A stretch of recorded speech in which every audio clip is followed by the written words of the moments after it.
Corey, thank you. 5:31 in the border battle. The Pinal County Sheriff has been receiving death threats because of his support for the law, for the immigration law. Sheriff Paul-Babeu's office confirms he's received death threats from the Mexican mafia and from the drug cartels.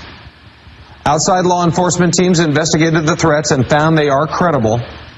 Despite it all, Babeu has declined a personal security detail because he says the county's resources are stretched thin. He says they don't change his support of the law and demands for President Obama to secure the border. His office says they have information that the gangs have placed a green light on Babeu's life.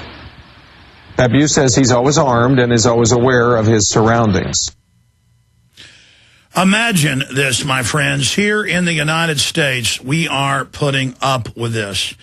And we have a president who, on record, has sued Arizona when clearly this law is constitutional. The media has lied. Another hoax, just like they said Rand Paul was against the Civil Rights Act. Never said that.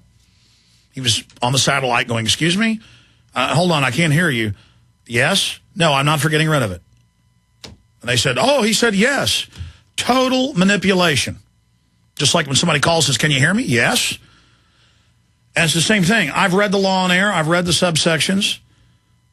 All it says, all it states, on record,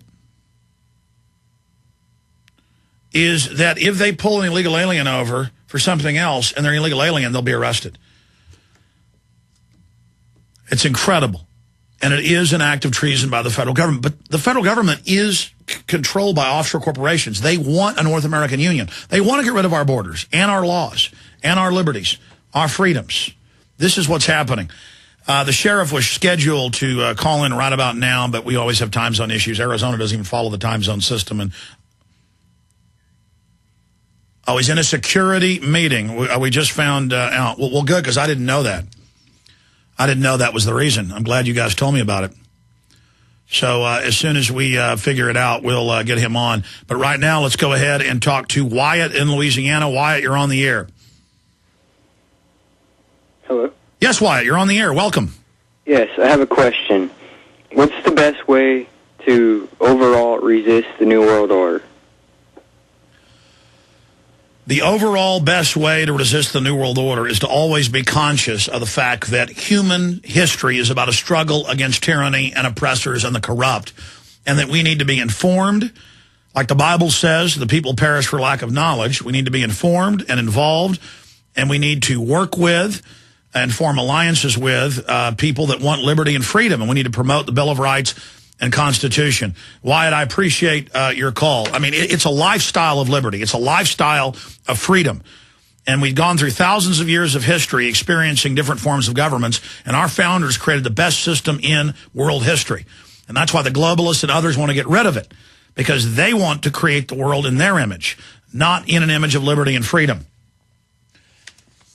Well, my friends, for the last few days, we've talked about the news headlines coming out of Arizona. Mexican drug cartel sends death threats to Arizona County Sheriff. And he does now have time to join us. We appreciate him coming on. Sheriff Paul-Babeu, Pinal County, Arizona, who has been issued death threats. There's I guess a hit out for him. We should take the Mexican mafia and others serious at their word. They've killed thousands of police and military in Mexico, and he is right down there on the border, upwards of 80 miles now off limits to citizens, and he's been begging for aid from the federal government.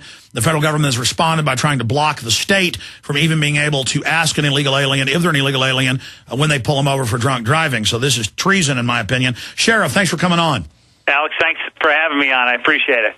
I know you've got a lot going on, and just had a security meeting. Let's talk about the death threats against you and the serious escalation. And let's talk about the situation that is happening there on the ground in Arizona. Well, particular to the threats, we get a lot of fan mail, some of it not so pleasant, from our own citizens, some who disagree and make threats and aggressive statements. That's one thing. And some people could get mad at an elected official for raising their taxes or changing an ordinance. But entirely different when you have foreign-born criminals, Mexican mafia, or drug cartel members that try to bring their trash here to America. The same stuff that goes on down in Mexico, literally a narco-terrorist state where they kill in broad daylight police chiefs and then take out their family and set it up as an example. You mess with us, this is what's going to happen to you.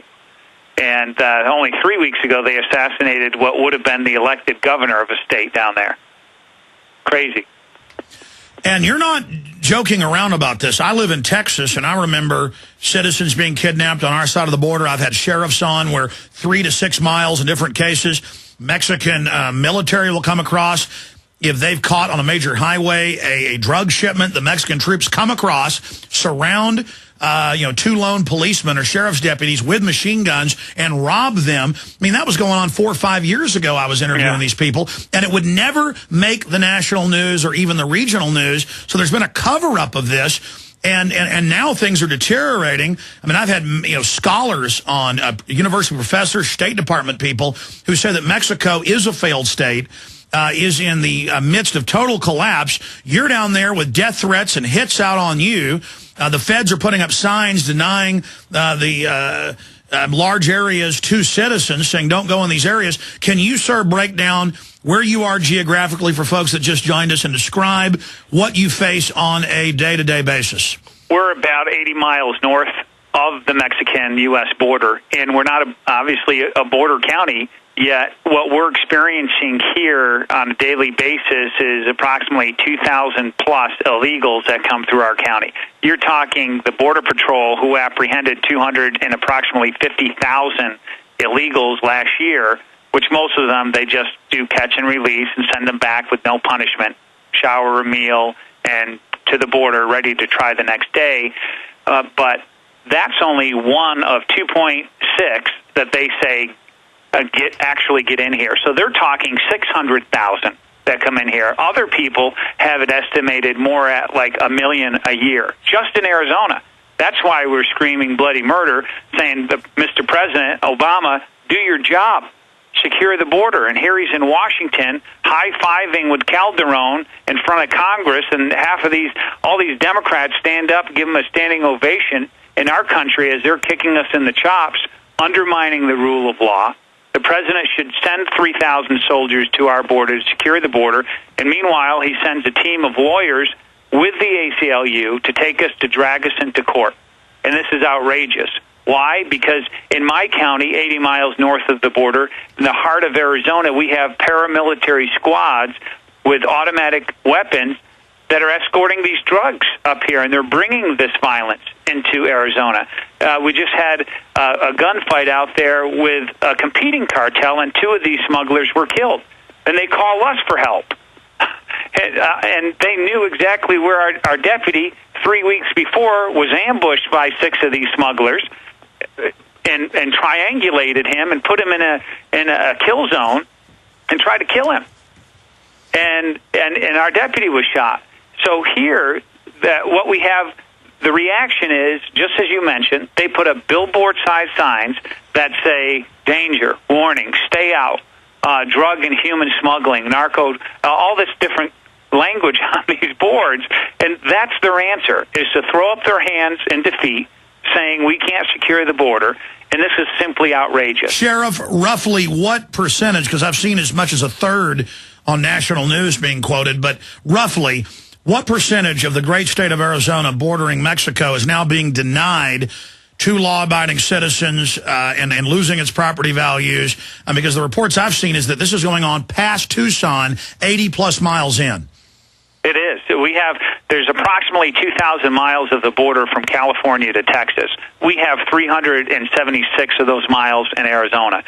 There's portions of directly on the border that are off limits, but then you have areas, and it's hard to put an actual how many miles or acres are under control, but I can tell you this, they have unfettered access. And that's even so worse. a third is basically wild, wild west, and it's denying safety and security to around a third of the state. We live in a sense in certain parts of Arizona in lawlessness, where these people come in and think that they own this area. And and then the crimes that are committed, not just against our citizens, which we've got to stop, but what about, where's the outrage from all these human rights advocates for these people that are being brought here who do want a better life, although it's illegal, that we become the kidnapped capital of America last year, second in the world only to Mexico City. You know, and the president says this lie that somehow our border is secured more than it's ever been. This is craziness.